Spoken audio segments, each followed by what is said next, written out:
গত পরশু রাত থেকে জেনিয়া আমাকে খুব ভয় করে।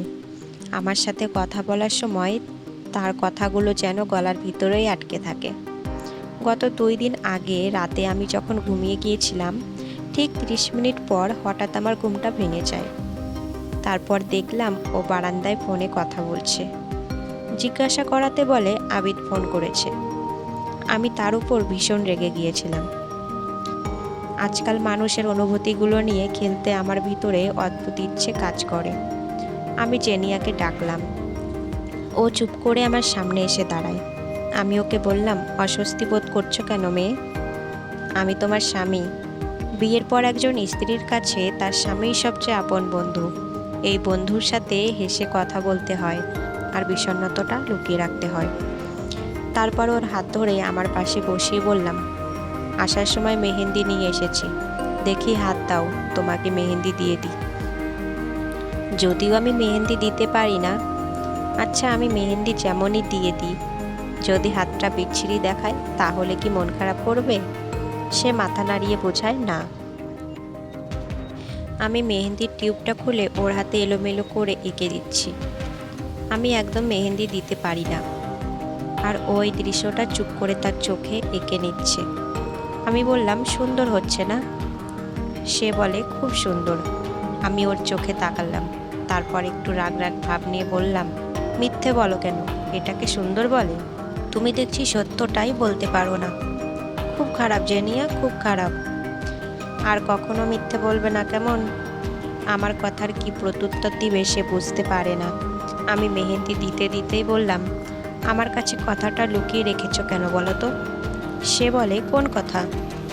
আমি একটু হেসে বললাম, গতকাল আমি বাসায় 30 মিনিট আগে এসেছি, কিন্তু তোমায় বাসায় দেখতে পাইনি।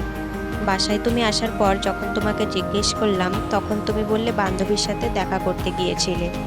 আমি আর কিছু বলিনি। এতটা সময় পার হয়ে গেল, অথচ তুমি আমার কাছে এখনো সত্যি কথাটা বলনি। আমি অপেক্ষা করছিলাম তোমার সত্যটা শোনার জন্য। অফিস থেকে ফেরার পথে আমি কিন্তু ঠিকই তোমাকে দেখেছি তোমার পুরনো বয়ফ্রেন্ডের সাথে। সে চুপ করে থাকলো। এই চুপ থাকার অর্থ আমি বুঝতে পারছিলাম না। আমি বললাম, উত্তর দাও মেয়ে। সে তারপরেও চুপ করে থাকলো। আমি বললাম, কি ভুল হয়ে গেছে? সে মাথা নেড়ে বোঝায় ভুল হয়ে গেছে। আমি একটু হেসে বললাম, আর এমন করবে না কেমন? আমার খুব রাগ হয়। আমি মানুষটা অনেক ভালো, কিন্তু এই ভালো মানুষটার রাগ যখন বেড়ে যায় তখন কি করে ফেলি নিজেই ভেবে পাই না। পরে আমি খুব অনুশোচনা করি, এই কাজটা কি আমিই করেছি?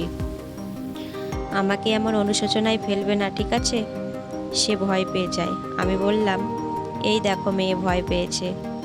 আমার কি দোষ বলো?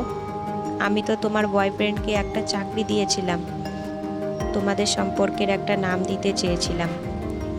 তোমার বয়ফ্রেন্ডের প্রতি তোমার অগাধ বিশ্বাস ছিল, কিন্তু তোমার এই বিশ্বাসের মর্যাদা রেখেছে ও। আচ্ছা, এই কথা বাদ দাও।